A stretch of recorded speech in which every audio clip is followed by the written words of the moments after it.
To everyone on FBJ's and Xavier stream, because I'm not actually streaming tonight, um, thanks for joining us again for another CW Roundtable. This is number 7 in our series. We have with us tonight Crayon-Eater, the lore master for CGBI, to give us another perspective from a different clan than we're currently a part of. Crayon, I'll give you a minute here. You can introduce yourself, introduce CGBI, talk about your group, your play times, your general construct, and just any general information you would like people to know about CGBI.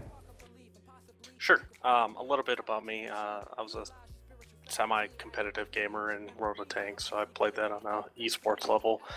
So I came over to this and because I got sick of that and got burnt out. So trying to play this on a kind of competitive level. Not really there, to be totally honest. But CGBI is, it's a larger clan, but it's the skill level is pretty moderate to low, to be totally honest. We have, it's international, so we have North American, Euro, and Oceanic are basically the 3 time zones that we focus on pretty heavily. But yeah, we drop usually 2 to 3 different groups a night on in CW, so that's a little bit about us. We do a lot of lore-based activities, trial blood right, TOEs, trial positions, that kind of stuff. So a lot of internal competition within the unit itself. Yeah, I mean, we can't compete with MS or some of the bigger 228 SJR, so we do a lot of internal stuff to make up for that because we don't have a set level for admittance, so we take everybody, and because of that, it limits how competitive you can truly be. What's your current player count? I think we have 128. Okay. Yeah, that's down significantly from where it was prior. I think at one point in time they were up around 300 plus. Yeah, the game has kind of killed a lot of the player base at different times, so that hit us hard, and now we're kind of rebuilding after the Steam release. So I'm assuming a lot of the things we're going to be talking about is probably going to feed directly into perhaps why you've lost members and why your unit is a lot smaller than it used to be. So you said rebuilding since the Steam release. Have you seen an influx of Steam players joining CGBI post Steam release? Yeah, for sure. It's the lower end players. It's a lot of the new guys from Steam that are like, "Hey, I want to be part of Ghost Bear. Where do I start?" So we've been kind of trying to capitalize on that. The good players, they're all pretty much set in their clans. So we're trying to, find the new guys, and hopefully there's a couple of gems in there. So do you all, what's the current activity rate for those new players that you're getting in? Are they generally active, inactive? I mean, what's their general activity level? Are they just kind of passive players? What have you seen from that standpoint? Most of the guys we've gotten, probably around 80%, have been what I consider active 20 plus hours a week. The other 20% is, 5 to 10 hours a week. So this is because Xavier is trying to see. He has made the claim that he believes that people who join units are much more active, more likely to stay, and more likely to stay within the community and the game itself as long as they're within a unit. Do you feel that that's true? Do you feel that's reflected in the players that you've seen? Do united new players stay much longer? Well, I mean, that's the goal of a unit, right? Is to get people involved in something so they're not solo dropping. And hopefully the goal is that keeps people actually playing because they're having fun with the game. I mean, after all, it's a game, so the intent is to have fun with it. Target destroyed. So does CGBI have any sort of like a mentorship program or like education stuff for these new players that are coming along? Because I imagine, some Steam players are old MechWarrior players that used to play before, and never knew this game existed. But most of them are probably people that for the most part, never even touched MechWarrior. So Yeah. what is CGBI doing to bring those new players along, so to speak? Well, we kind of tie into the whole lore-based system. So we have a Sipkin program. It was much more robust before the Steam release, but we found that it was almost too demanding for newer players.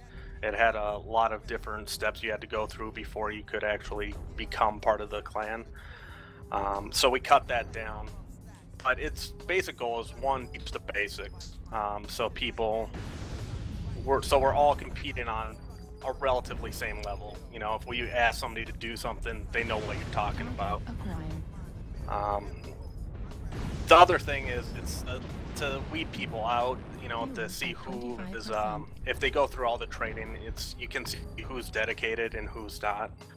So we kind of have that self-implemented system to, if you're not active, you're not going to make it in CGBI. Do you have... So what would you say your current construct of new player to, I guess I don't want to say old player, but like experienced player is? Target destroyed. Right now, we're probably 50-50.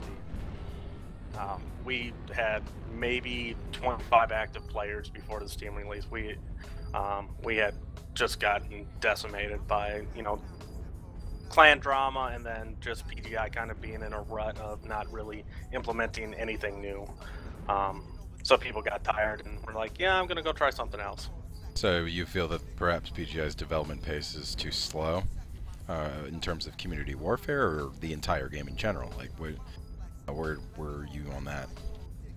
I mean, I think they're doing an awesome job on mechs, but, mechs don't, that keeps you interested for a couple weeks. When a new mech comes out, you're like, oh, awesome, I'm super excited. But it's the gameplay in general that has kind of gotten a little bit stagnant, in my opinion. So from your new player standpoint coming in, what would you say is the, I don't want to say the largest complaint, but the largest issue that they raise in terms of struggle, difficulty, understanding? Because you know as well as I do, MechWarrior isn't a very intuitive game, and there's a lot of information transfer that has to occur, and there's parts of the game that doesn't explain itself very well. So what are you hearing from the people that come in?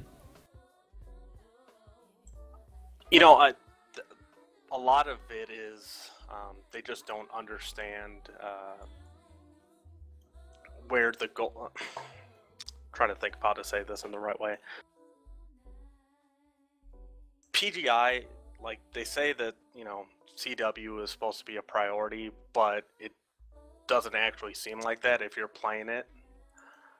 So, like, new players, they don't know, where to start. Like, as a new player, if you're going to try to do CW, where do you even begin? There's not an intuitive step-by-step process to kind of build you up to where you can be competitive. Right now, they just throw you in and you get massacred, and people are like, that's not fun, and then they quit playing it. So it's trying to, there's a lot of players, well, CW is supposed to be the thing, but it's not geared for the newer players at all, or it's not geared for getting new players into that, so they can be competitive, or can at least not get their ass just handed to them repeatedly. So do you think that is symptomatic of allowing them to participate in the game mode before they're ready? Or do you think that there should be a sheltered exposure for those new players within the game mode? Well, I mean, that gets into what do you want CW to be? I mean, if you want it to be endgame, then they probably shouldn't be participating. If you want it to be this, what if you want it to be the kind of the game is based around, and you just pug to get to CW, then maybe it should be a little bit more friendly for the smaller groups or newer players. Well, I actually think about it for a second.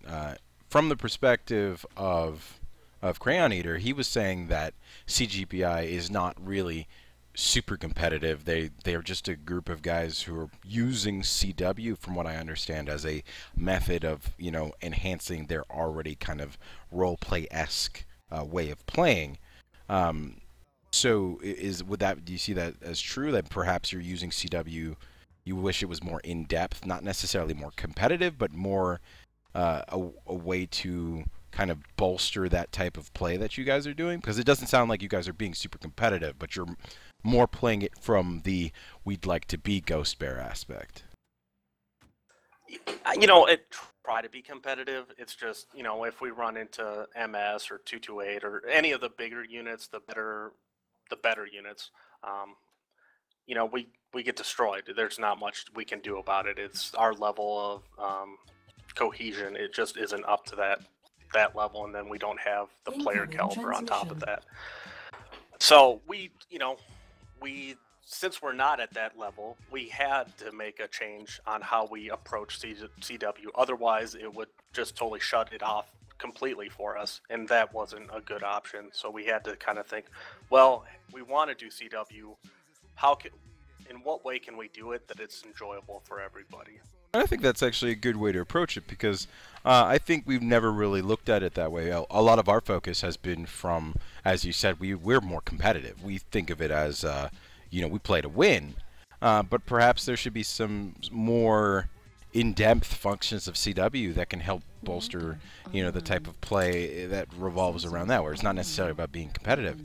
Can you think of any types of changes that you would make that might help your unit to feel more in CW without necessarily having to do with, say, combat? I mean, I would love to see a process going. Just have it set up so that if you are a better, you know, unit like MS, you can bid 8 guys, and the rewards would be higher for the lower you bid. So it gives them an incentive to, hey, you know, like, let's actually test ourselves. And where, you know, then, you know, CWI or CGBI, or any of the smaller GBKP or 12 Bear Guard, some of those smaller units could still have you know, a chance, and, you know, and then they could bid down against other units where they feel like they have an advantage. I like that bidding suggestion. I don't think that's something we've ever really brought up before. Well, here's the thing. I think that that system would be good in the sense of clan versus clan. I don't think it should be something that should happen, say, against like clan versus IS, because they're technically just at war. They're just going to kill each other. But well, you're right, except that clans could technically still bid down against IS. IS wouldn't be allowed to bid down. But I mean, if you are playing lore-based historical, and we kind of, you know, giving an incentive for playing lower, yeah, give people an incentive for playing lower. You know, like, for every player you drop less with, you get a 15% C-bill boost or something like that. I mean, I think you'd see a lot of competitive units. I know probably MS would start dropping in maybe 9 or 10 mans to see if they could, you know, affect potentially more matches. That's an interesting idea. That would even work. That would even work against, like, let's say, you know, part of the answer to a solo versus a group drop. You know, solo players would they would get the full 12-man, and then like a larger group would bid down, and that would actually make the solo groups even more competitive against other groups. It is an interesting concept. I mean, I guess the question there would be, the bidding would have to occur before you knew your opponent. So I guess that would be part of the risk of bidding. You would bid and then potentially run into a capable opponent, at which point in time you just adversely affected yourself. Well, that's what I was thinking about. The bidding could be used in another way, in sort of a ritual-esque thing. Like, a clan could bid against another clan simply for territory. Like, it's a different type of fight. Like, I own this planet, that clan owns this planet, and perhaps we could bid against each other for control of the planet as a whole, of the 2 that we own, or something like that. Be just a different play style, or a different game mode almost. I mean, what if there was even, like, CW style combat that necessarily wasn't even being fought for control of a planet specifically? like you could use the bidding aspect for a non-risk-based scenario, then potentially groups wouldn't mind, I don't know, going in taking the risk of losing potentially for a training purposes. Because right now, you know, we talk about you don't have the maps in private lobbies, so you can't go test on them, so you can't train new players. So you start taking new players out, and all of a sudden, you know, you're dropping them in the fire, just like with everyone else, and you never know whether or not you're going to run into an organized group or a solo group, and there's no real opportunity to train someone. What if those drops were, what if there was an alternative to drop as a group against any other group or any solo players in a non-planet style competition, maybe just for lore-based purposes? Well, I mean, I think it would. PGI should enable you to actually practice on the CW maps. That's one of the biggest hard. It's, you know, it's hard to train new people if you don't have access to it, and the only way you get better is by doing it over and over. You kind of have to smash your head into the brick wall a million times to learn it. This actually is something we asked for last town hall. We got a group of 20 MS players during the last town hall to ask the same question all at the same time, and that question was, is it possible for us to get the CW maps in private lobbies? And we got the good old Heisman. And our question was dismissed simply because it was us. Well, it's, you know, they have it available because you can do it on the training, the like solo training, whatever, I forget what the feature's called. I mean, you can drop on them individually, so they have them available. So why can't they be run in solo queue? Or not solo queue, in private lobbies. It's something we've always asked for, because Mercstar would love, just as you said, to be able to train our own players in a situation that we can control what's happening, so we can practice tactics, because a lot of the maps don't really offer for chance to really try tactics against another 12-man, because we don't know who we're fighting half the time. Right, we don't know whether it's a group of 12 or 12 solos or another 12.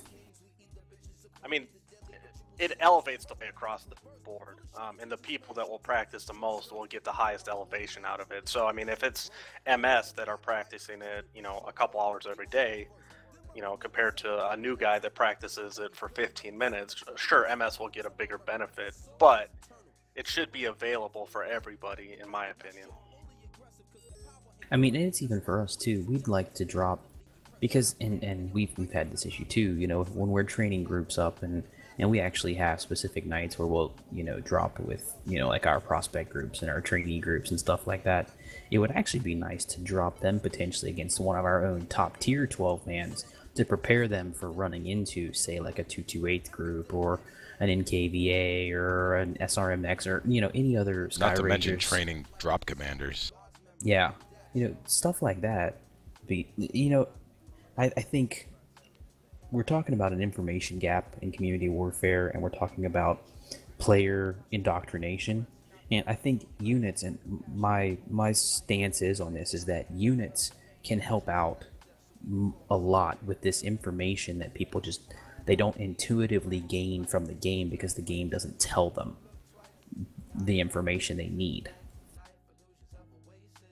I mean, I totally agree. I mean, PGI is basically saying new players don't matter to us. At least the retention of new players doesn't matter to us because we're not giving them every tool to stay.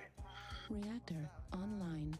And you know, even having said that, I don't, even though we're not giving them the tools to stay, I feel like even if those players were just funneled into units, any unit, I don't even care what unit it is, if they were encouraged to join, to participate, to be a part of, I feel like that would actually, how can I say this, that would mitigate some of the intuitive shortfalls of the game itself by basically pushing the onus off on units.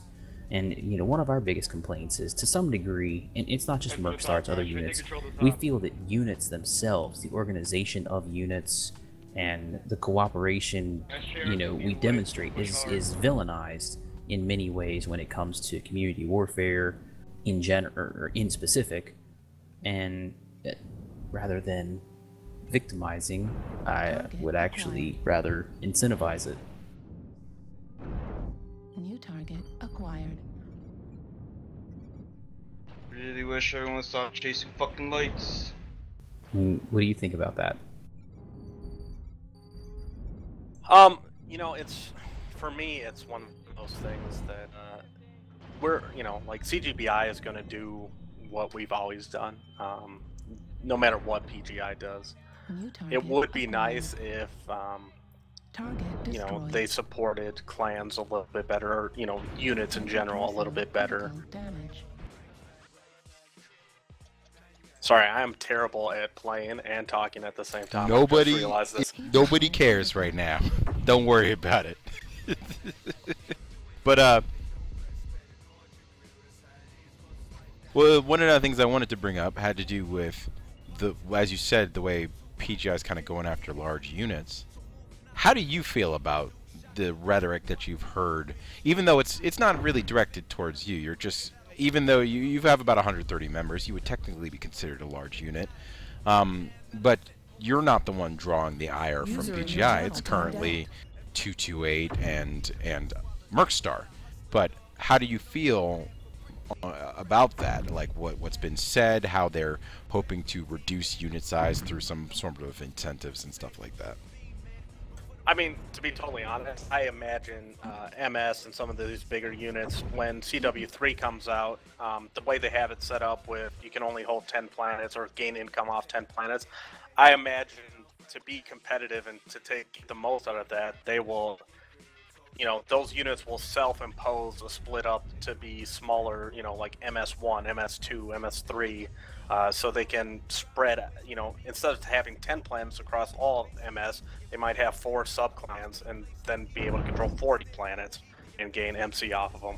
But they've already said stuff like they were going to de-incentivize that by making it so, you know, leaderboards where, you know, people are not going to want to be in MS3 because they won't get the benefit of having being in MS1. You know, like Pride would break up the units, is what he was almost saying. Do you think that's... Well, you know, Pride is one thing, but real, like, dollar currency in-game for free is way more of an incentive to players than a Pride thing.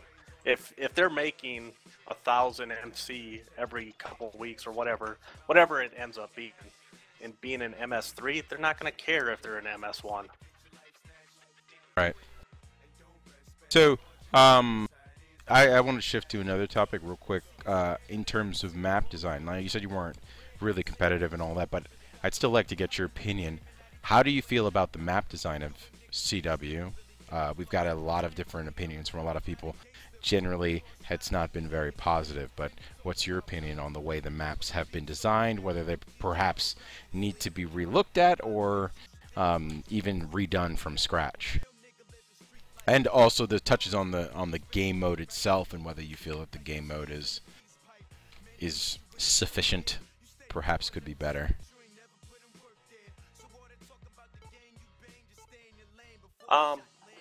You know, I guess my biggest issue is with Boreal Vault. Attacking it is a nightmare for any group, really. At least that's been my experience with it. I'm sure MS can do a better job than we can. But it's, you know, maps in like answer that, to your question, no, we can't. Oh, okay. Well, then that's even more of a, you know, like, hey, there's an issue here, fix it. You know, any super open, very linear map like that is, you know, it's not fun. It's just a turkey shoot most of the time. And which is always a defender on that one, is it has the advantage. Well, And from no my amount of opinion, in skill terms or- of defense, is that as CW is designed right now, the defender always has the advantage. But my personal opinion is that I feel like the defender advantage should be amplified, and the amount of members on the enemy team should be reduced. Because the way the bases currently function, they function in a way that's really unrealistic as far as I'm concerned. You know, 1 or 2 turrets every now and then. But still, even given that, the defender does have the advantage. The defender always has the advantage because the attacker has to come to them. So I was thinking something along the lines of perhaps allowing the maps to have maybe 8 defenders or 9 defenders instead of 12, while buffing the amount of defenses, making it a little bit more difficult. Or perhaps still have 12, but then make it so that they only have 3 mechs instead of 4 or something. How would you feel about a more asymmetric game mode in terms of that, making perhaps the bases even a little bit more realistic? I mean, I'll disagree with the assertion that defenders always have the advantage. Basically, the only reason I say that is I agree with you most of the time, but they are defending a static location, and that can be, that can be negative. Mm-hmm. But having said that, it seemed that the advantage usually goes to the defender. It gets tricky because PGI has said, like, they can't do the less than 12v12, because if it was 10 clan max versus 12 IS, they can't do that. So that gets, I don't know what their capability is. It doesn't seem something that would be very hard to do, but I guess, it is, or they're at least sticking to that answer. Well, see, my suggestion was more in the idea each team on defense, it didn't matter whether it was IS or Intersphere, would have less mechs, but a better base, because right now the base, my opinion is that the base is not really the part of the team that it should be, and that all damage done by the base or to the base should be counted towards your score, because the base should be considered part of the enemy team. You should be able to get money for shooting turrets much the same way that you get to shoot other mechs, and by that token, the base's damage done should be added to the defending team's score as money and all that sort of stuff, because it is doing its job. No, I agree. I mean, it punishes you for trying to do, knockout turrets and stuff like that, but by not compensating you, if you focused on mechs, you'd have a higher score and get more C-bills. So specifically on Boreal Vault, like, what is your issue with Boreal Vault? That there's no mechanic in the game to really punish, like, camping super hard. I would like to see it if the drop commander had the ability to, call in a super, like, artillery bombardment from, dropship or something. To just really, when all the defenders group up in one area to just focus on the gate, you're like, oh, this is awesome.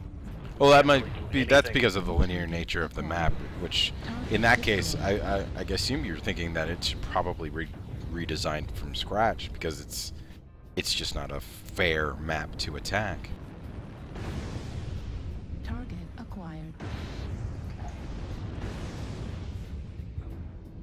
Because the defenders have no option but to do, the 2 gates. They can't go to the left, they can't really go to the right. They just always are in the same exact spot, making it quite easy to just sit there, stack up, and win.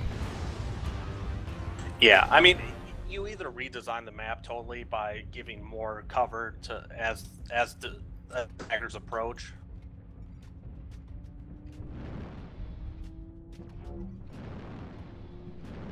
Are there any other maps that you feel are sort of the same way? It's tough. I think Grim Portico can be another one of those maps where the defender has a severe advantage. Just because they have these, super concentrated choke points, and they have the advantage, they can flex between them very easily. I would like to see, instead of, the gates being so close together on a lot of these maps where the defender can flex, or they can have one set of firing lines that cover both gates, effectively, that you set it up so they have to really commit to a gate, or they're at a disadvantage. So you want more options, better options, because we do have some maps, of course, with, more options, say, such as like Sulphurous Rift or stuff.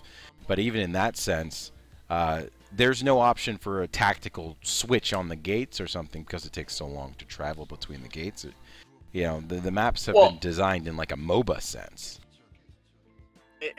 They've been, well, all the maps have been designed in a way that the defender has a significantly shorter distance to flex between than the attacker does.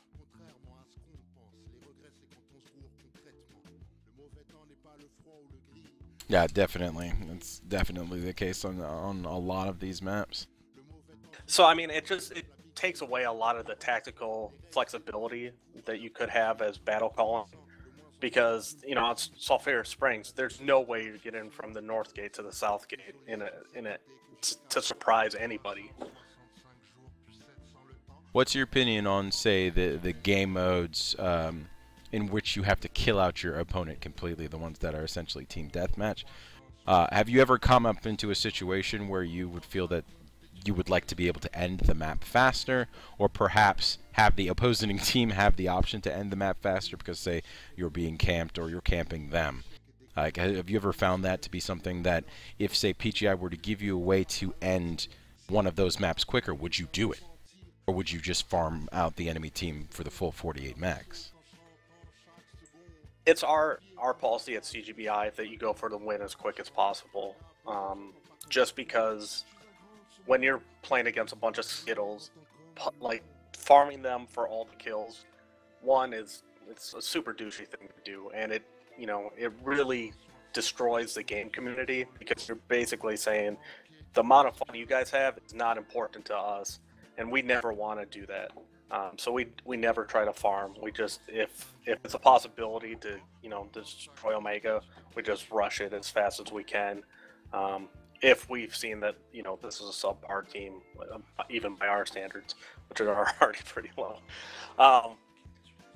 Beyond that, the biggest issue I've had is, and I've used it, I've seen other people use it, is, they destroy Omega, they have to get up on kills, but then the other team just basically camps underneath their dropships because they're up on kills. Which brings up the dropships. How do you feel about the recent changes to dropships?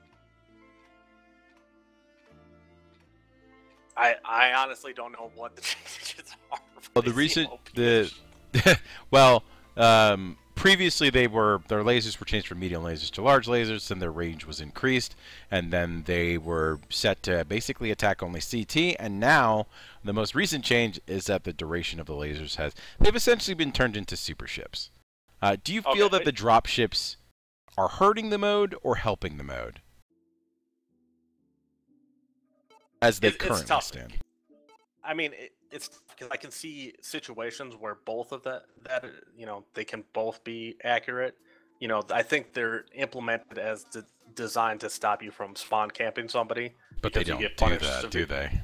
Not really. And then the other thing is, it's when somebody uses it as a shield, you might as well just call the game right there, because there's nothing you can really do.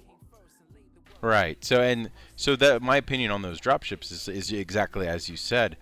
They don't do what they're designed to do, and they actually hurt the competitiveness of the game mode, because the best tactic is for the best unit is simply to hide underneath them. Why give up the advantage to go fight, mano a mano, when you can simply just camp under your super ships, which kind of destroys the entirety of the competitiveness of the mode.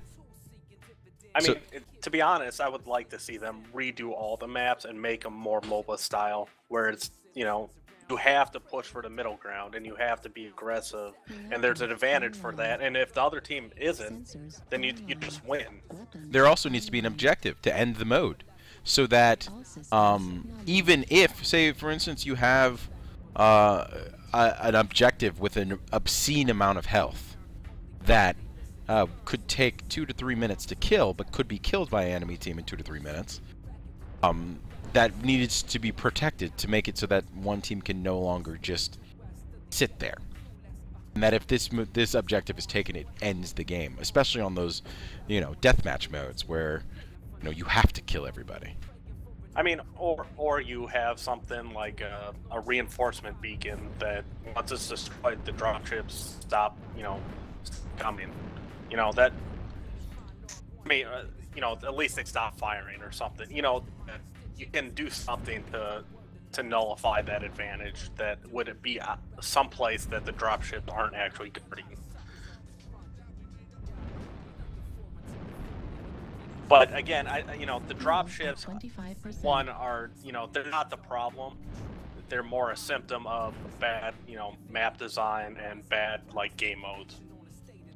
Which, like, comes back to what I was asking was, do you think they need to be just scrapped and rethought? Because the stance that I've had on CW is that CW is a collection of ideas. There's been no focus on what they want, what PGI wants the mode to be. They simply have a collection of ideas that they thought were pretty good in a bucket, and then they've been pulling them out and implementing these ideas one by one with no overarching goal. That's what I have seen. I don't know whether you've been seeing the same thing or whether you have a different take on it. But I feel like PGI is kind of putting things together based on some checklist without actually paying attention to how it actually functions as a fleshed out game mode.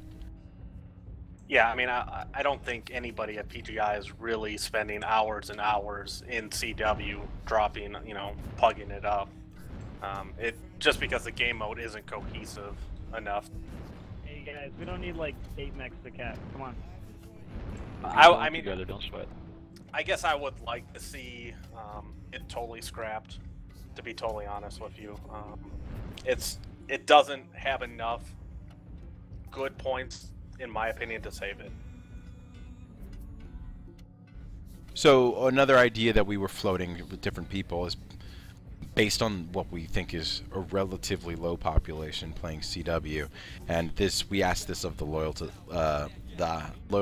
FRR units when we had Mech the Dane on last week, and this is a question I've asked a lot of people from Merrick, from FRR, and now I'm asking you: would it upset you if perhaps CW was pared down into simply IS versus clan? Instead of all these different factions fighting all these different factions, they just simplified it. Would that upset you? Would you still be okay with a little bit of flavor in that you could be Ghost Bear, but really you would simply just be fighting for the clans? I guess to me, the more divisions they have, the better. Just because I have a personal opinion when you're attacking a Krita homeworld and like Steiners are defending it, and you're like, what's going on? But that's a flavor thing from my point of view. Target acquired. New target acquired. So you would prefer not to have reduce the factions to address any population imbalances? No, I mean, I would like to see the factions actually have, advantages to draw people into them. And you could change those different, things that if there's a population imbalance in, Liao or whatever, then you can set it up to actually get people into it. I mean, in CGBI, we've talked about how amazing would it be that if Ghost Bear could field 4 Kodiaks, but any other clan could field 1 variant, in a drop deck, or just different ideas. So add a little bit more depth to actually being in the unit, like it's not in a unit, but within that faction. Yeah, I mean, it's the Steiner, the Scout Lance, 4 Atlases. It'd be cool. Well, that actually that's sort of another idea that we were discussing with some other people, was what if, like, they made it so that mechs needed to be built on planets or something, and that you need to hold X, Y, and Z planet to be able to actually manufacture, and essentially make it so that planets were more a tangible benefit as opposed to, dots with tags. The problem is with that is then, the bigger clans would have a huge advantage compared to a smaller clan that will never get on the map. How do you address that disparity then? The idea that I had was, say MS would need upwards 30-40 planets to manufacture enough mechs to field sufficient, troops. Whereas a smaller unit would only need 1 or 2 planets to, afford their mechs or something like that, essentially. Make it so that as you grow bigger, you need to take more territory to be effective. So, would you basically have a whole system, a whole different inventory system just for CW? Target destroyed. Well, what do you mean? Right, the mechs that you own, yes, the mechs that you own would not be being dropped in CW anymore, which I think might upset some people, but it would make for a more... Actually, I don't think... Honestly, I think at this point, I think a lot of people might not be against some more depth in that game mode. Like, actually owning a mech and feeling proud that you have it, as opposed to just simply using the stable of mechs that everybody actually has. It comes with a whole lot of balancing things, but it would make for the more interesting game mode, don't you think?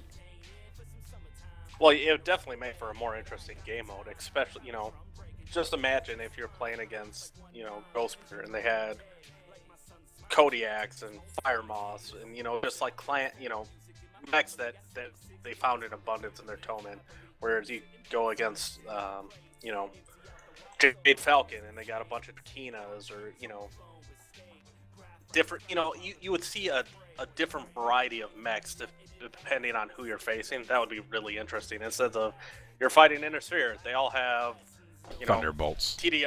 Thunderbolts, or, whatever. Quick draws, before they got nerfed. It would make it really memorable if you came across a unit that specialized in LRMs. Like, they actually took the time to build up an LRM, dropped it, 'cause it becomes rare to see a group of Timberwolves or a group of Hellbringers or something like that, because that might be difficult to field. Well, anything to give more variety into the game is probably a good idea, just because when everybody is running Ebon Jags or Hellbringers, it gets old for the opposing team. It's like, oh, that build again. I know where to shoot that. So you wouldn't mind if you didn't have access to your mechs in CW? As long as that, there was a level of that anybody could get mechs on some level. Because you don't want to exclude small clans that aren't able to get a planet. Like, there has to be a mechanic in place to get those guys into the game. As I said, for me, it would, the way I would reimagine CW in that sense would be inner planets and periphery planets. The inner planets would be the more lucrative. They're the ones that contain the larger cities, the more populations, and then the periphery planets are the ones that perhaps are not as appealing to the larger units because they don't want to expend resources taking periphery planets. But those same periphery planets could be useful to a small unit.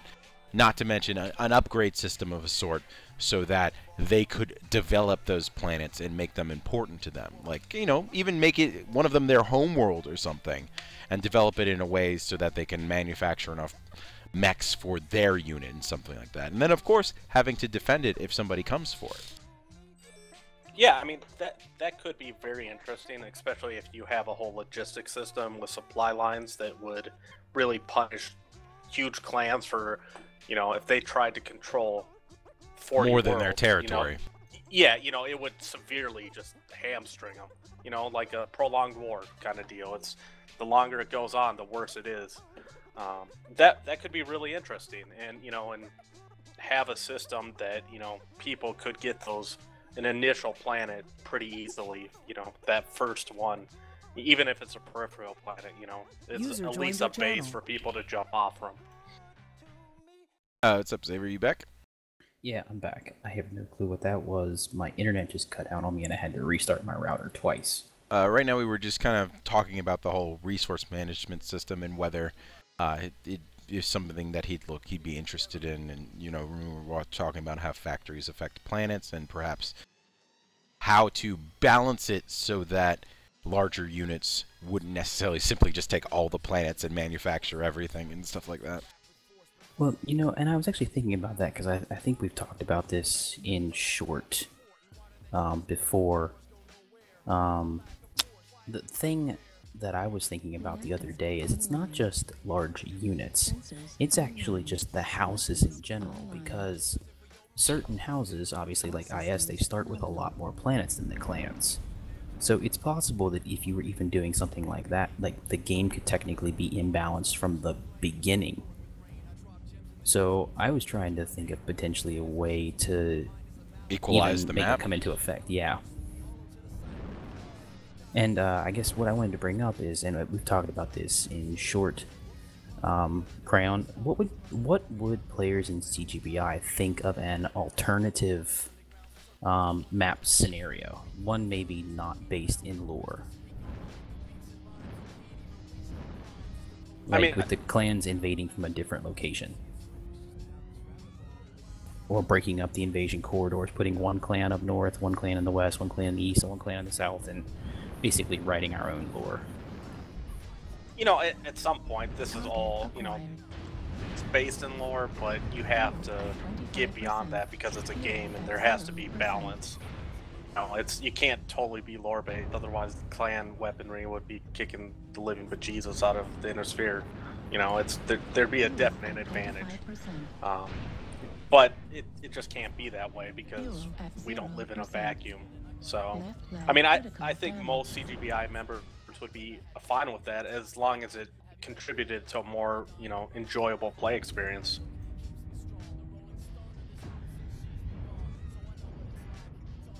So, along with that, what we were talking about prior to, and I'd like to get your take on this. Um, the southern houses, and we've had one person on from Merrick so far. What's your opinion of the southern houses being able to defend Oh, we the already brought that up. Oh, you did? Okay. No, but yeah, you can go ahead and ask the question anyway. Do you think that to encourage dynamic gameplay in this game, that they should basically be encouraged to only fight on their primary fronts, or as something FBJ has brought up before, do you think that the game should generally be clan versus IS, and then everything else is just kind of like an agnostic after effect? I mean, I think in general, the more dynamic the gameplay is, the more enjoyable and it is, and the more fun people have. So, I think if you make it mainly clan versus IS, that's probably the best.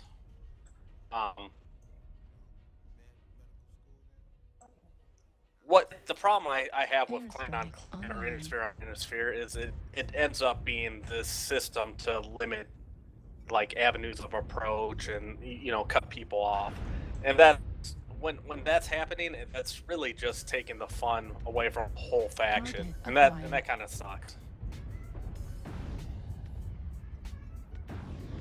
Wow, I just had a thought Ghostwave. there. I was trying to pull this out. It's something we talked about before, and I literally just lost it. Hate when that happens. I mean, for a long time, Ghost Bear was really stuck. We had 3 planets, and we couldn't.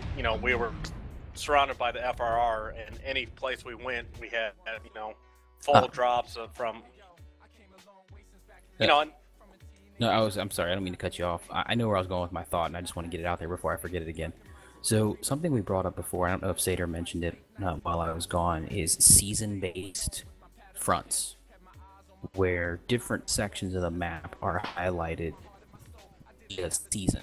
And basically what we were talking about is like PGI manipulated storylines and conflicts as a way to minimize the exposure to the actual avenues of attack and defense. Because one of Sater's stances, and I'm slowly starting to agree with him, is that they designed this game mode to be for a much larger population than we currently have. If they were to do seasons and highlight certain borders or certain conflicts for a period of 2 to 3 months and just basically lock everyone down into picking a side of that conflict, you could still fight as your own faction, but you would pick the side of the conflict that you participate in, do you think that's something that would benefit your unit in particular, or units in particular, by basically narrowing the scope of conflict?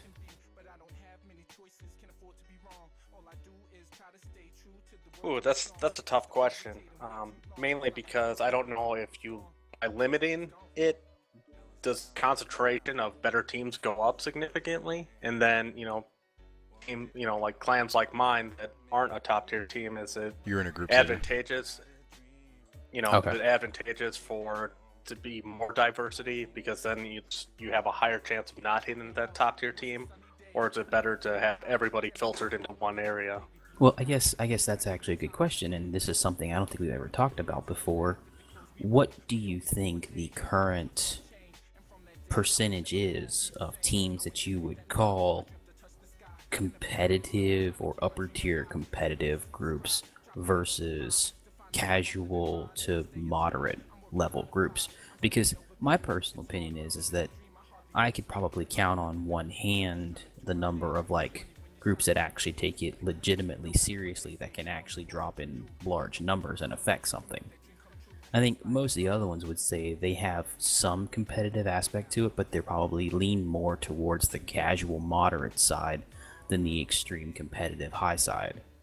So I think my personal opinion is, I think if you were to narrow the scope, you would actually dilute the potential for these high-level teams like Mercstar to dominate a front. Because, and I'll use this as a perfect example, part of the reason we went to Smoke Jaguar was there really wasn't anyone else. And Mercstar can drop 312 men's most nights if we're really into it, and we can basically carry a faction by ourselves. However, if all the players were dumped into one pool and basically our numbers were now diluted, so to speak, as far as the percentage of effect we had on a conflict, I think you actually basically flatten the curve for units that aren't our level. Now, you would still run into us, but you wouldn't run into us as often. Yeah, I mean, it brings up an interesting, mental exercise, and which is better. And I don't know if you can actually answer that.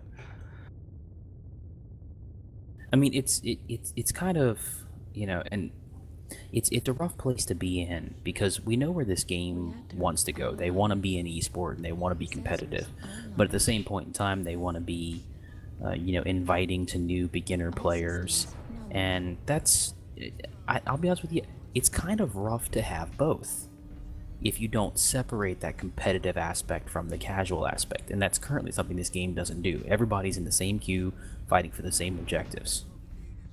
No, I agree. I mean, we've had, at CGBI to take a long, hard look, because CW has caused mass exoduses in our clan, just because we haven't been competing at the top level, or it hasn't been fun. And so we've what kind of stance do we need to take on CW so that people can do it but not get upset when they lose? And it's been tough, because it's we've been forced to basically say, you gotta be the bigger person, because you're gonna lose if you go up against the wrong team. And if you can't have fun doing it, then this is probably not the place for you. Yeah, just because PGI hasn't taken a stand to actually make a separation between skill level. Yeah, I mean, they've tried with the tier systems, but that's only in solo queue, and in all reality, we all know it's really more of a progress bar than it actually is a skill tier. Definitely. Yeah.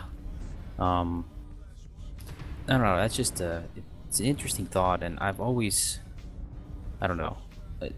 There needs to be, and I'm not going to say some sort of gating mechanism, but I mean, that's the word that I use to get people in and basically open up things to them as they progress in ability levels, to basically shelter them from making a stupid mistake at the beginning that they don't even know they're making. You know, such as dropping multiple trials in community warfare. I mean, that's just asking for trouble. Not to mention, oh, this is kind of, I want to piggyback off that real quick. This is not specifically CW related, but we had another good idea that was kind of developed in this discussion. I don't remember which discussion it was, but it had to do with labeling mechs. And when you go to buy a light mech or something, there's a difficulty bar that shows how difficult this mech is actually considered to be. Because a lot of mistakes that are made by new players are buying mechs that they should probably not buy first.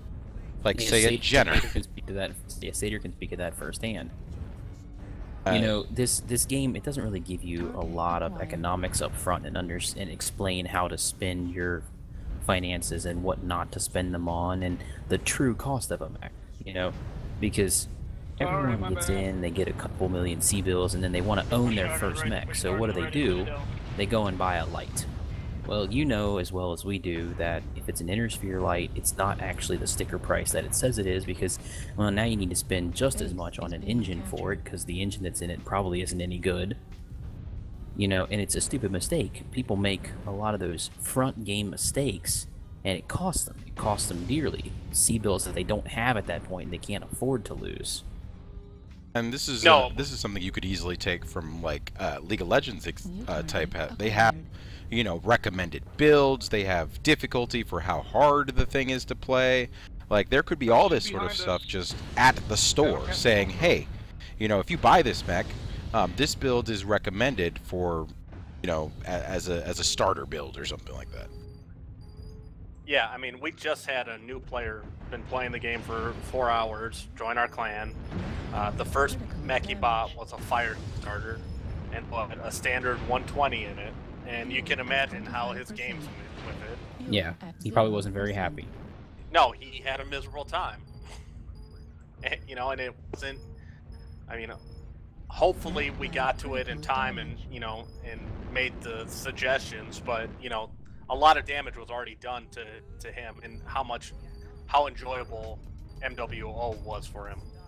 Yeah, I mean, at that point, you have to ask yourself, will that player, I mean, if the player makes those mistakes early on, what's the likelihood that you're actually going to retain someone from a, you know, from an economic standpoint to even spend money on the game because they get so frustrated up front that they may not come back? You know, that's not good for economics. That's not good for the player base. That's just not good in general. Xavier, someone in chat, I want to bring this question up because I just saw it. Not a question, but a suggestion. Someone said, making a voting system in the store so you can rate the mech on difficulty.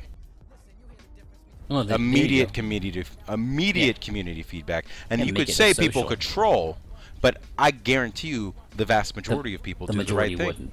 Yeah, well, and that's the thing too about like trolling from that standpoint. Trolls are lost in numbers. They can affect individual people, but they can't affect mass numbers. You know, that was Swarwadic's question. I think that was actually it's an interesting idea right there. You'd have direct feedback, and it's something that PJ could set up, and they wouldn't even technically have to manage. And it's an added player feedback component too. It would give them instant feedback socially as to what people thought about certain mechs. I mean, it would also be a good resource for them to see, hey, these mechs are really underutilized and need to be or these ones need to be toned down, or yeah, these are the ones that need to be quirked. These are the ones that need to have their quirks reduced, or so on. And it would also allow them to avoid mechs that perhaps are subpar. Like, we all don't want to say it, but there are some bad mechs out there. And, you know, PGI will pretend as much as they want that every mech is viable, but they're really not. And here's looking at you, Reward Wolverine. Here's looking at you. And it would Vindicator, best mech in the game. I bought 3 Vindicators, and I gotta tell you, I'm having a lot of fun. One of them was so boring and standard, I named him Bob. Just Generic Bob. Just generic Bob. The way I described my Vindicator was, you know, he's not a blackjack, okay? He's not, you know, he's not getting all the girls. He gets up, he eats breakfast, he goes to work, he comes back, he kisses the wife, he goes to sleep. That's Bob. That's what he does. That actually is an interesting point. And I guess that goes back to, again, I don't know if you touched on this while I was gone, just the social aspects of this game, where this is supposed to be okay, I'm not going to call it an MMO. It's a massive online simulator community. I mean, I'm not even sure technically what genre this falls under, because the game is technically a simulator. We all know that, even though it's really more first-person shooter-ish. Yeah. But it's a massive. It's designed to be a massive online community, and it's all community-based combat because there's no single-player aspect to it. So it probably leans more towards an MMO style, which is basically a social game. But it's basically a deathmatch game. That's what it is. It's a deathmatch arena shooter. Right. So without the social aspect or the social interface tools in this game, and Crayon, maybe you can elaborate on this too from your point of view as to how the new Steam players even found CGBI in the first place, because there's no unit directory, there's no information about what units are looking for players or actively recruiting. There is no way for players to actually find units in this game unless they fought them in a match. Yes. Yeah, So, I mean, luckily CGBI has we have a decent website, and that gets 90% of our players. They type in Ghost Bear MWO, and our website's like one of the first ones that pop up. So that's how we get 99% of our recruits. Here's looking at you, Google. Yeah, I mean, thanks, Google. Because the system is horrific. If you try to find information on the forums and you're a new player, this game is so unfriendly for a new person to join. It's ridiculous.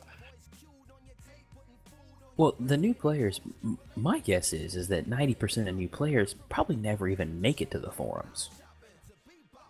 And when they do, they get trolled by veteran players. Did you know you required 25 drops to be allowed to post beyond? Yeah, that's exactly what I know that.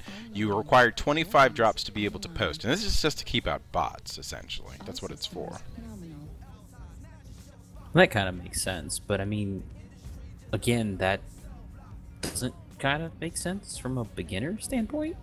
They can't even ask questions before they start. But they don't even know, yeah. I mean, no, they're allowed to post on the beginner form, I believe. Oh, okay. I mean, let's be honest, 25 game, if they're all truly terrible, that could be enough to just ruin this game. That's enough to get them right out of the off game. the bat. Yeah, they're not going to ever drop again. It raises an interesting question. Who is responsible for, the enjoyment of the game? Is it PGI or is it units? At 25%. Do we need to, as a unit, should it be our goal to make what PGI has given us fun and enjoyable for our members, or do we rely on PGI to change the game to make it more fun and Fuel at 25%. Well, so I'm going to answer your question. I think the correct answer is it's on PGI, but I'm going to caveat my answer. The caveat is we all know the size and scale of PGI's team. So expecting them to be able to accommodate that is probably unrealistic at best. So in lieu of that, what they really need to give is they need to give units the tools to compensate for their inability to actually control that aspect of the game. So, that's basically what I would say. I mean, I think we are not responsible for it, but we could be a hedge for their definite lack of ability or even resources to control it themselves.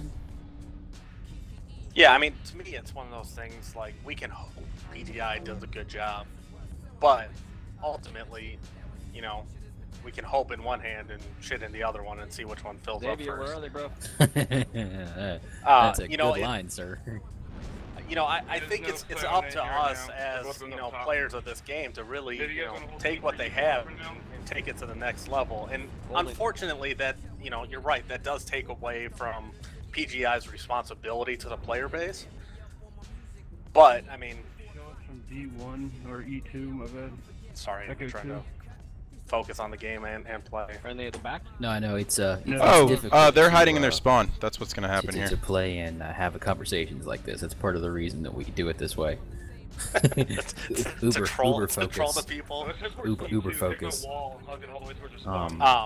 Yep. Yeah, I guess it's just my, you know, it's one of those things. I was in the military, so it's you know, you got to make the best out of a bad situation, and hopefully PGI does a better job of fixing it. But you know, I'm not going to hope that.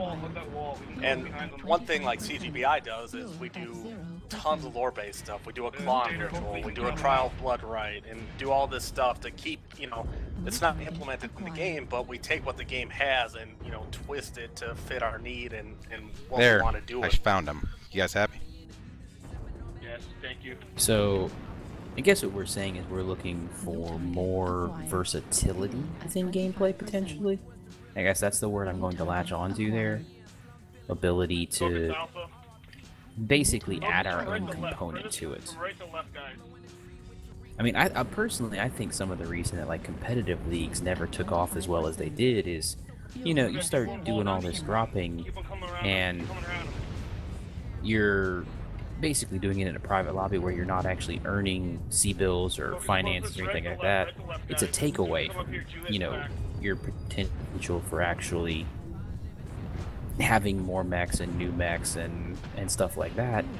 You know, now I understand private lobbies could be used to farm C-bills if they actually gave that away, but, you know, some sort of, I don't know, incentive program to basically encourage the community to build upon itself.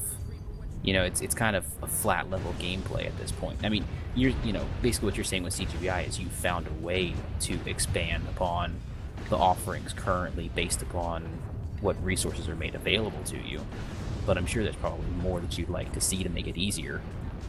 Oh yeah, for sure. I mean, New target you always acquired. want more. The problem is, it's what do you do until you get that? You not, make you do know. with what you have. Friend Exactly. destroyed. This stupid Shadow Cat has been following me around this whole time, 0%. trying to kill me. Left arm destroyed.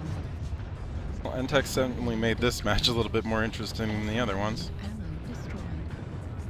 At least it's different gameplay. Which we don't really get that much. Which, you know, that's something else too. We can talk about, I don't know if you Emergent mentioned Xavier or gameplay not. right here. It's just, Well, I mean, dynamic maps. Let's just go down that line. Basically maps that don't lead to the same combat engagement over this and just over and over again. objectives that change positions, better objectives. The problem comes from the fact that this is you know, it's a game that's focused on one life, and when you have one life, one mech that dies, you have no reason to do anything other than kill the other team. So that has always been my white horse that I've been trying to champion, and I'm going to throw this out in Crayon and get your feedback on it. Respawn game modes.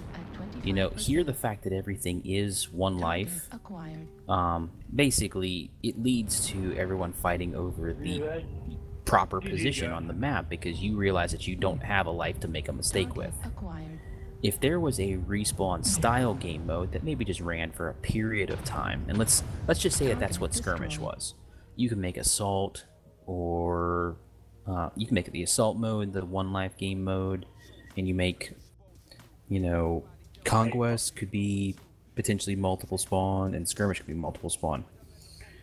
Do you think that if we saw a respawn game mode, that it would actually lead to engagements at different parts of these maps, or do you think the current construct of the maps would always lead to the engagements in the same area regardless?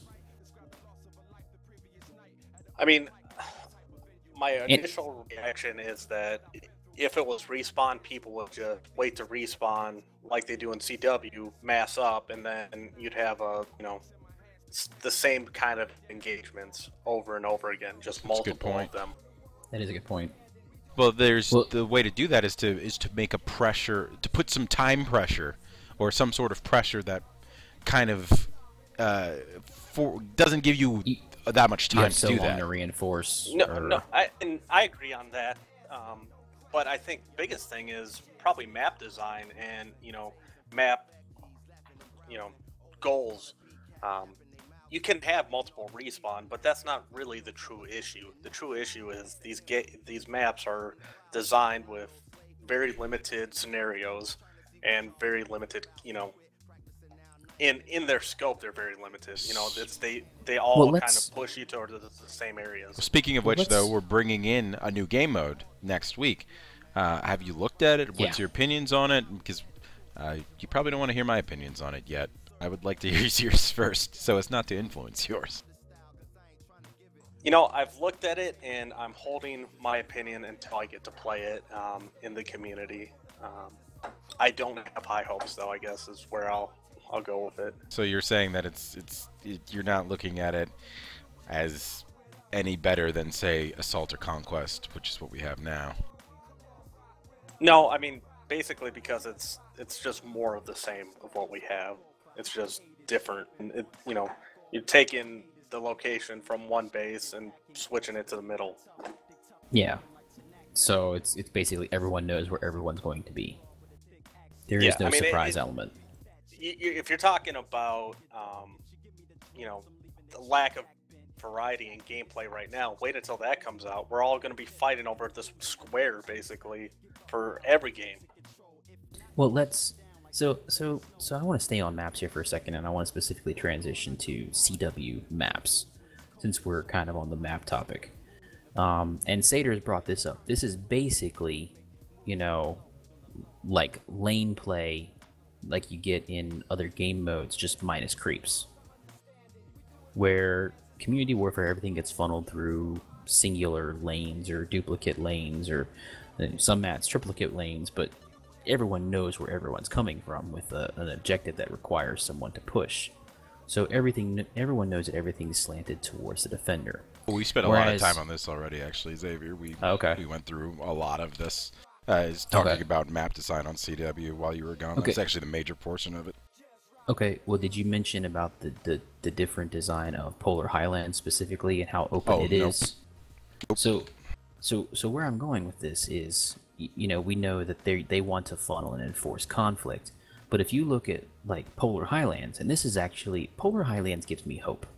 I'm gonna throw that out there because the way it's designed, I don't think I've played the map maybe 15-20 times. I don't think I have had the same engagement in the same location on that map once in 20 games that I have played. Or the same type of engagement. Because you may be fighting in the same place, but you'll be fighting in that same place a different way. And it's a different way of looking at map because it's more free-flowing and free objective, which is actually kind of where I think community warfare maps should trend. What would your opinion be of that? I love Polar Highlands. It's one of my favorite maps. The only negative I can say about it is it's so open that LRMs become an issue, and I hate LRMs, but that is a total personal thing. What person above tier 4 doesn't hate LRMs? I like them. You like them as long as you're the one shooting them. Yeah, pretty much. I don't know. So that's, I don't know. Like I said, Polar Highlands gives me hope that maybe they're looking at map design potentially in a different way than they used to. Well, if it will know that with the new map. With this new map. Well, now here's the thing. We have to ask the question, is this new map actually going to be different, or is it literally just a regurgitation of Grim Portico? Well, it's a regurgitation in terms of stats and, temperature and all that, but in terms of map design, hopefully it's a large map. I'm hoping for a large map. Yeah, large map with free-flowing lanes. Yeah, I mean, I have a lot of actually high hopes because the way Grim Portico was set up is that it's it's really a huge benefit. Like, it's not friendly to LRMs. So if it's an open map that gives Team you... full of Jaegers, by the way. I see that. So that's actually interesting because the crystals on Grim Portico, they give you like cover from LRMs, but they don't necessarily give you a positional advantage where you feel like you have to go to gain an advantage within the map. You know, we're conjecturing here on this new map style, or potentially. So I mean, that's actually an interesting concept. You can be free flowing, but like with the crystals, still give people ample cover from things like LRMs, while not basically influencing an engagement at a specific spot in the map. Yeah, I mean, I don't know if you guys ever played World of Tanks and have interacted with artillery on that. It's the same kind of thing. As artillery equals easy mode. Yeah, exactly. But you can have hard cover, and it's still not not funnel everybody to one place in the map. And I think Grim Portico is a perfect example of how you can do that against LRMs. Is you have these huge, tall pillars that if you just stand behind it, no LRM in the world is going to hit you. Yeah. But it's not high ground where you can get up there. You know, actually, I want to ask a question. This is not particularly related to this, but is related to what you were saying about World of Tanks. Since this is a perspective we don't have, what from World of Tanks would you pull into this game? What mechanic there do you think that is successful there that would probably be successful here?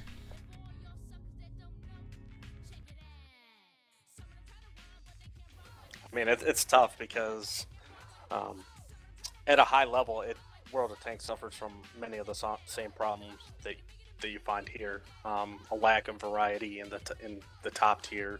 Everybody plays the same thing, and so the biggest thing I can say about that is I think the way they do global warfare, clan wars, and what it's called in World of Tanks is they have a map. You know, basically it's a copy of what MWO does. You know, it's basically there's places to attack. There's value for each property you take, and so if you hold it, you gain real world value. Luckily, I was part of a couple big clans, and we controlled 90% of the map when I played, and so I got to farm crap tons of resources. So I have one side of it. I know a lot of other people didn't get to have that experience, and so they hated it. And so it's the have and have-nots, and does that just widen the gap though between the haves and the have-nots? I mean, that just basically promotes elitism at that point. It does, because you have like we had a clan that we had like this insane requirement to get in, and so we only got the top 1% of the player base. But whenever we did clan wars, we just roll people because we had the best pilots or tankers. And so, and then how you get them to saying, well, if you join our clan, we'll give you 1,000 in-game currency every week just for playing with us. And then and by the end of it, you just control the whole map, and nobody really has a shot at doing anything about it, unfortunately. And so I have some of the same worry when CW3 drops, and we'll see. Well, that's unfortunate because World of Tanks is so wildly successful that it kind of makes me feel kind of sad, because if a game that is that successful still didn't do CW right, what hope do we have? They made a lot of changes to it, and it went from horrible, and it's slowly gotten better and better and better. The problem is the team with the best players on it is always going to be more successful than anybody else, and that's just the way how competitive gaming works. The better team is always going to get more from it. That's not a bad thing. It's just unavoidable. It is. It's unavoidable. The biggest issue is that unless the developer is willing to take dramatic action to limit that, it can get significantly worse. Or, well, see, here's the then- thing. But see, then you're promoting like special targeting or special enforcement, and then once you raise is community ire, which is almost as bad as having elitist groups within the game itself. Because then they're going to scream game manipulation. Hold on a second. Well, let's take a look at EVE Online for a good example. EVE Online is a game that's extremely large, and they're a large box of players who own tons and tons of territory, and they are, of course, the best of the best. But there's so much territory to control that there's absolutely no way for them to control all of it at once. Yeah, push for center, push And for center, go center. even when they do control most of the territory, they actually rent out their territory to smaller people in order to generate income from it, because they can't farm it themselves. There's a way to make it so that, yeah, a unit like Mercstar, in terms of size right now, which is one of the big units, could control lots of territory, but then may not be able to develop it. So we could control large swaths of territory while also just renting it out to people. You know, things like that can be done. There are ways to balance it. So yes, the thing is, you fail in your game mode when you make it so that when people can control 90%. You need to make your game mode large enough and slow enough that that will take a ridiculously long time, and that a unit like Mercstar could, at best, hope to control 30% to 25% of the map. I mean, it's an interesting thought, but at the same point in time, I guess my whole thought around that is that goes down to slowing down the time it takes. I don't even know if it goes down to slowing down the game. My thought is, at that point, you start talking about something like that, where it's basically, I don't know, leasing of responsibilities and stuff like that. You need a much larger player base than what we currently have, and we've already established that we don't have the player base for things like that. So while that may work for EVE Online, I don't think that would work for MechWarrior, because there aren't going to be enough people to basically make that feasible. Heat level critical. I mean, and the other thing is too, I know EVE is a widely popular game, but you know as well as I do that noobs get farmed all the time in EVE. I mean, there is a very large barrier to entry to EVE. There is a very well established player base of people that have played for a long time, and anyone who isn't in that player base has a difficult time breaking into the game in any meaningful way right now. That's true, but the like I said, corporations have dominated EVE for many years. Right, but still, as I said, if I were to form a corporation of 8 to 9 players, and I had for quite a long time, there were people that I could go see about taking control of systems simply by agreeing to pay rent.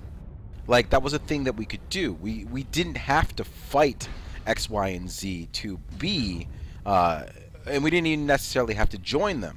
We just said we will pay rent to play on this territory as long as you guys promise not to shoot us. And they don't even promise to defend us or anything. They just simply allow us to exist within their territory. They promise to ignore you. Essentially. No, it's in their interest to, because as I said, money. The best thing you can do is have a penalty the bigger you get, or the bigger you get, the harder it is to, you know, like, so hold territory. What World of Tanks did, yeah, what World of Tanks did is they did it all by stacks, and no matter how big you were, you only had, you know, a certain amount of stacks to move around, and each chip kind of constituted one hangar, basically.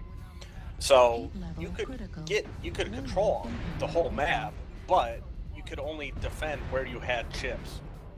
So if you didn't have chips in a zone, you know, it. And that was your reinforcements, essentially. Yeah. Which is kind of what we were talking about before.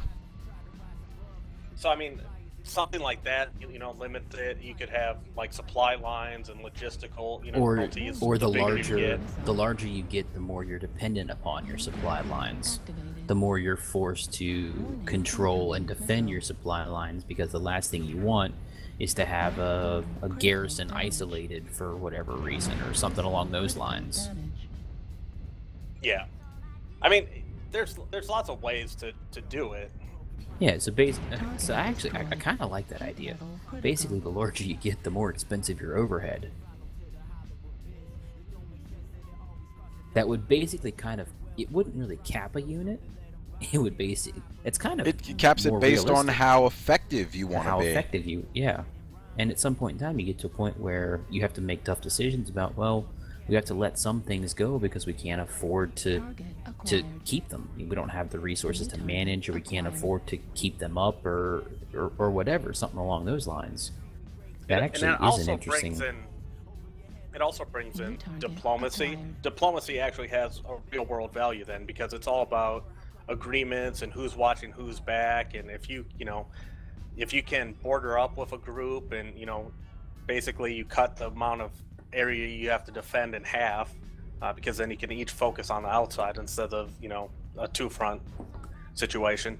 I mean, it makes it so that there's more involvement for the community as a whole, which is, I think, good. In any time you can get more community involvement, working together, interacting together, it's the better the game's going to be.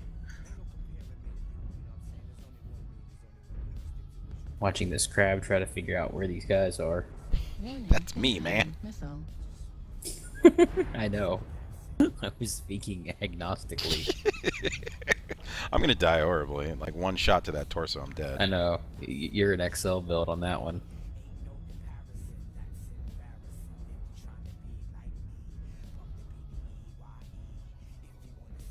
I'm not even sure what's left. What is it? I see a Shadow Cat. Awesome, and a Shadow Cat. Okay. I didn't have any damage ratings on any of them. Shadow Cat's an SRM build.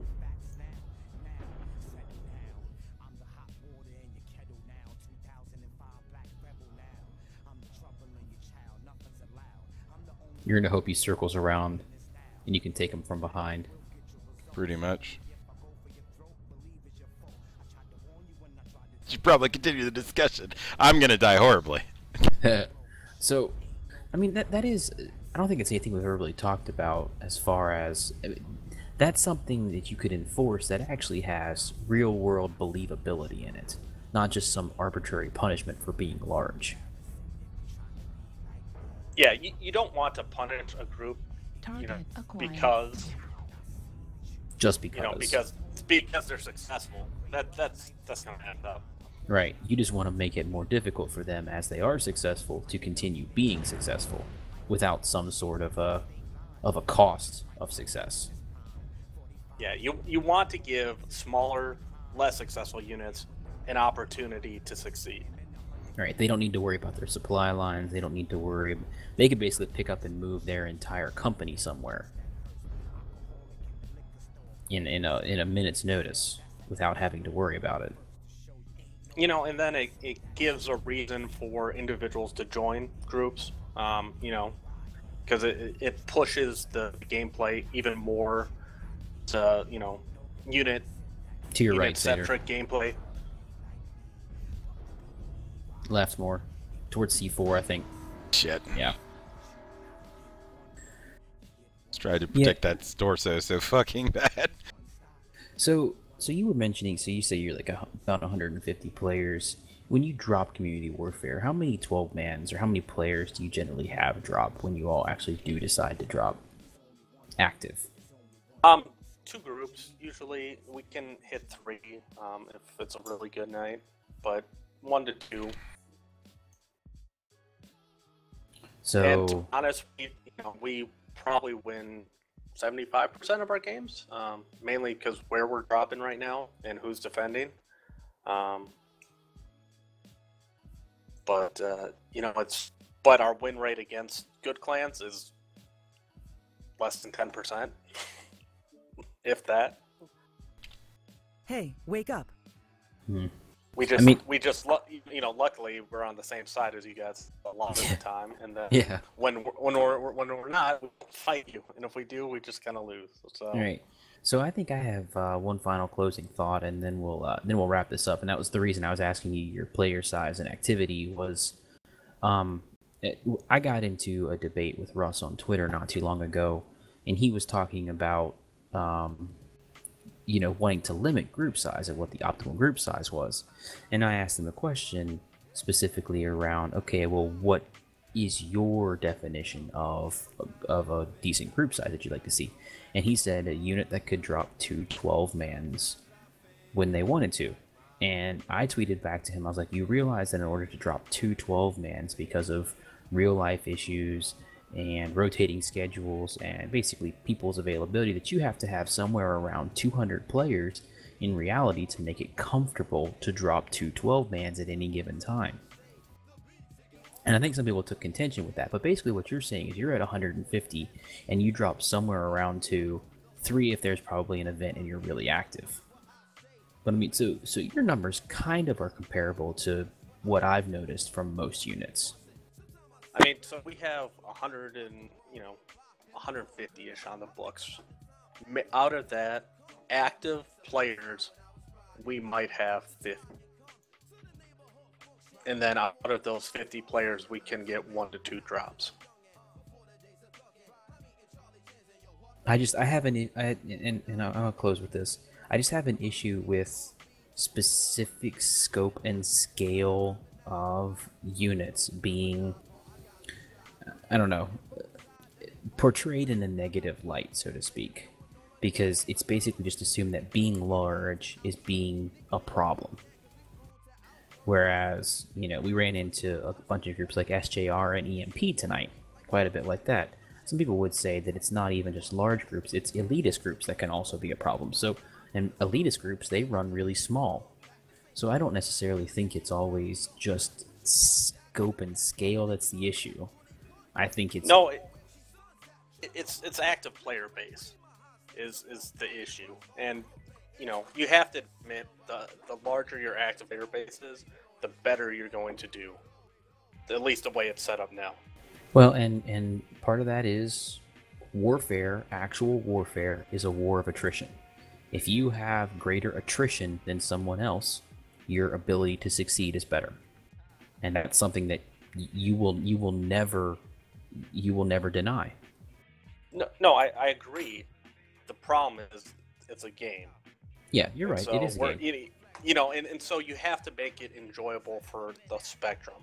And if one group is dominating, you want to limit that. I don't agree necessarily with the way PGI wants to go about that, but you want to, if MS is having fun, but nobody else is having fun, should something be done so that everybody has fun?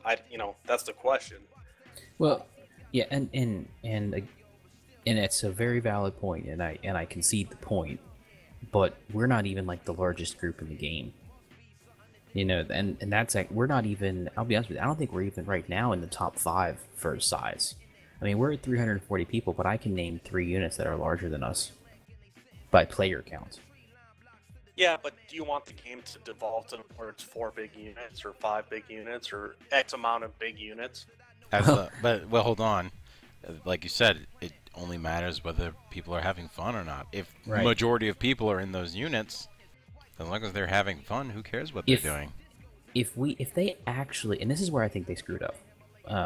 My closing thought: we have it to where Steiner, Kurita, Davion, Lau, Merrick. This game is designed to bubble people up into a limited number of pools, large numbers of people into a limited number of pools. That's the concept behind this. When they actually made it possible to have multiple Steiner units or multiple Kurita units or multiple Davion units, I think that's where they made the mistake. They divided the pot right there.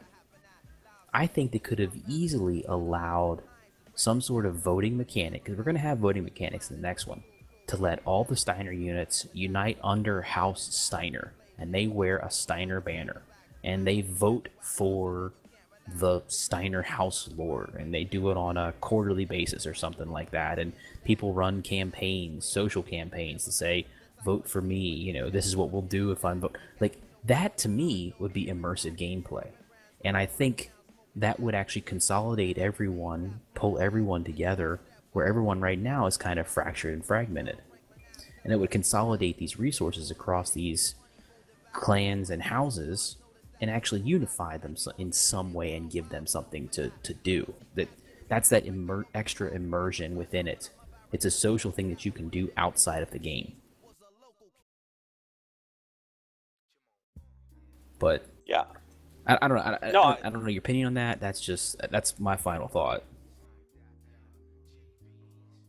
you know, and bottom line for me is that if people are having fun and the game is healthy, awesome.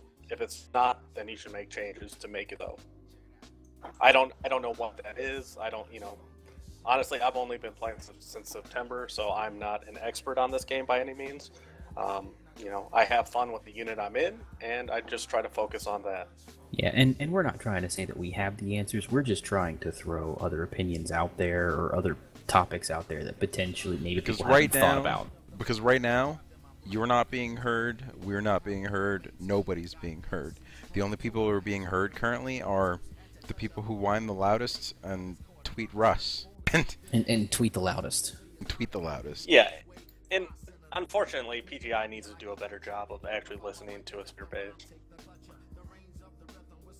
So, well, I think that's probably going to do it for us tonight. We're at the 90-minute and a little over mark.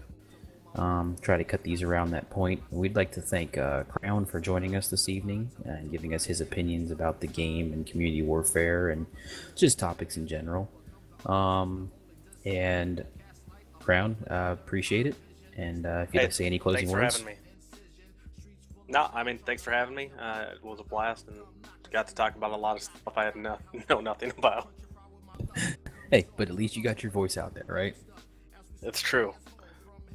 So, thanks. We had a consistent about 40-50 people watching. And, I hope you guys enjoyed the discussion. We're going to be cutting this up, putting it on YouTube, along with all the other discussions. If this is your first one, this is our 7th roundtable discussion we're getting pretty good at this, I think. And there's a lot of good ideas in a lot of these videos. I'm not going to say listen to them all at once, but, you can go and find them on our YouTube channels and stuff like that. I'm going to be cutting the stream now. Once again, thank you for watching, and I'm going to probably random host someone after this is over.